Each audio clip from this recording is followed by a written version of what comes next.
Nasaf ishtirok etishganda, Nasafning g'alabasi o'shanda qayd etilgandi. Toshkentda Bunyodkor stadionida bo'lgan raqobat.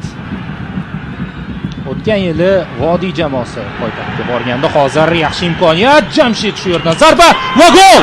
Hisob ochilyapti. Darvozabondan qaytgan to'pni to'rga joylab qo'yapti. Ismoilov bu yerda.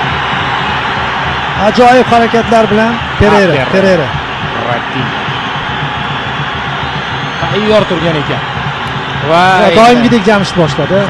Aynan. Eng xavfli futbolchi maydondagi olmaydigan nuqtadan to'pni ketdi darvozaga. Buni Nazarov ham kutmagandi.